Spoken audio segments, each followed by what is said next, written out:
મિત્રો, રોની રેસીપી બ્લોગમાં સ્વાગત છે તમારું। તો આજે આપણી રેસીપીમાં આપણે મસ્ત એવું પંજાબી શાકને પણ ટક્કર મારે એવું બટાકાનું શાક બનાવીશું, એકદમ જોરદાર ટેસ્ટ સાથે। એ પણ ટક્કર મારે એવું શાક બનાવ્યું છે આજે બટાકાનું।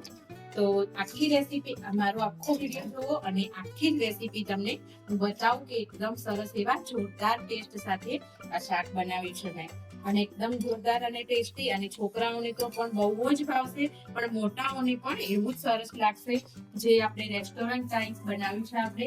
તો ચલો રેસીપી સ્ટાર્ટ કરીએ।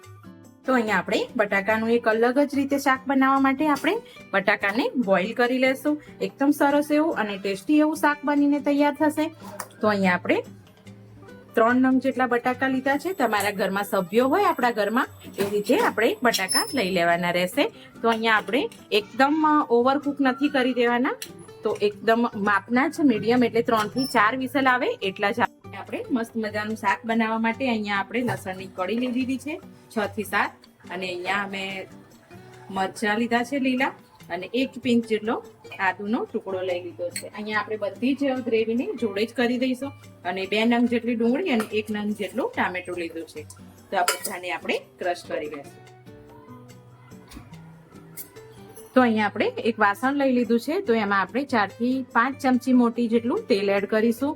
આવું કંઈક શાક નવું બનાવતા હોઈએ ને એટલે આપણે તેલનું પ્રમાણ થોડું વધારે જોઈએ, તો સરસ અને ટેસ્ટી શાક બનીને થાય તૈયાર। તો અહીંયા આપણે એવું એકદમ જોરદાર પંજાબી શાકને પણ ટક્કર મારે એવું આજે એકદમ મસ્ત બટાકાનું શાક બનાવીશું, એક નવું જ અને કંઈક અલગ જ। તો અહીંયા આપણું તેલ આવી ગયું છે, તો આપણે રાઈ એડ કરીશું। બટાકાનું શાક હોય ને, કોઈ પણ બટાકાનું શાક આપણે બનાવીએ તો રાઈ હોય ને તો એકદમ સરસ એવો ટેસ્ટ આવે છે। તો અહીંયા આપણે રાઈ એડ કરી પછી હિંગ એડ કરી દઈશું। બટાકા હોય એટલે હિંગ બહુ જ જરૂરી છે, અને આપણે થોડી 10 થી 15 દાણા જેટલી મેથી પણ એડ કરીશું।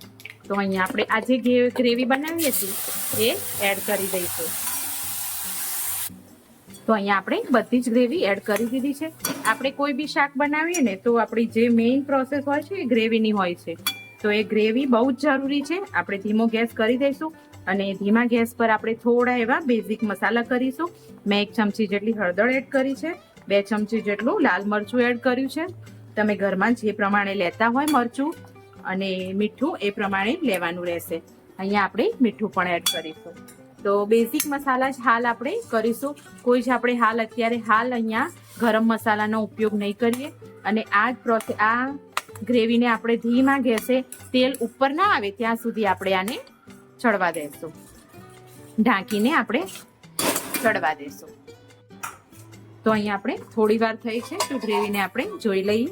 જો અહીંયા ધીમા ગેસે મસ્ત એવી આપણી ગ્રેવી ચડી પણ ગઈ છે। તો ગ્રેવીને હજી આપણે થોડી એવી ચડવી લઈશું, જેથી કરીને ડુંગળીની કચાશ હોય ને એ નીકળી જાય।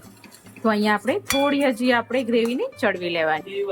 તો અહીંયા આપણે જે બટાકા બોઇલ કર્યા હતા એને આપણે આ રીતે છોલી લીધા છે, અને જો અમે મીડિયમ જ રાખ્યા છે, બહુ જ ઓવરકુક નથી કર્યા, કારણ કે આપણે આનું શાક બનાવવાનું છે આજે, એટલે નહીં તો બીજી કોઈ પણ વસ્તુ બનાવવાની હોય તો આપણે આને થોડા એવા હજી મેશ થાય એવા આપણે કરી શકીએ છીએ।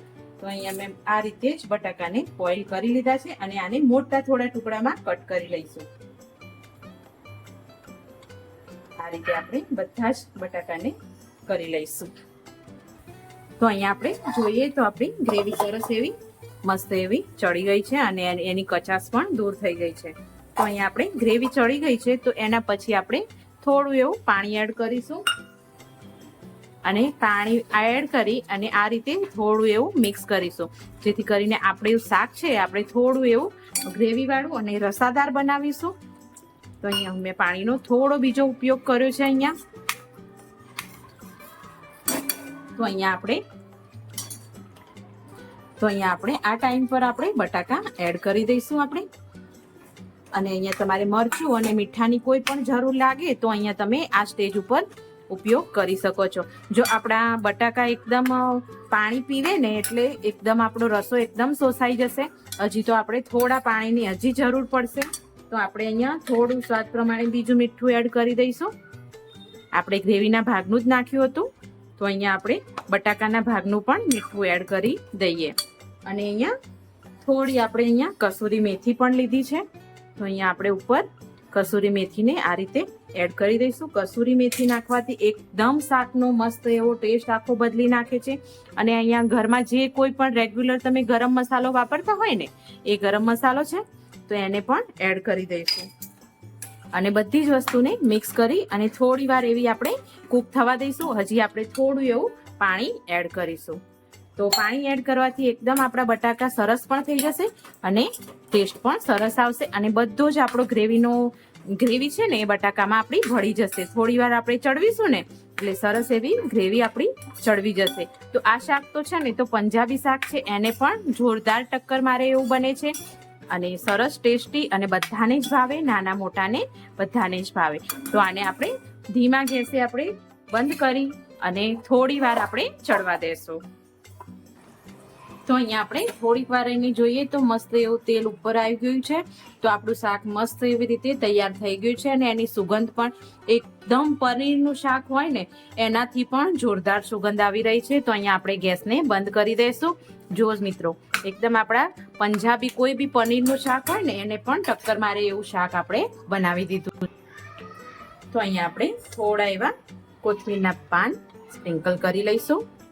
અને આને તમે ભાખરી જોડે ભાવે તો પણ, અને પરોઠા જોડે તો એકદમ બેસ્ટ લાગશે, રોટલી પણ જોડે બેસ્ટ લાગશે, તંદૂરી નાન કોઈ પણ રોટલી હોય તો આના જોડે તમે ખાઈ શકો છો. અને આપણે ગ્રેવીની થિકનેસ છે જે આટલી જ રાખવાની છે, જેથી કરીને આપણા શાકનો ટેસ્ટ સરસ એવો આવે. તો થેન્ક યુ મિત્રો.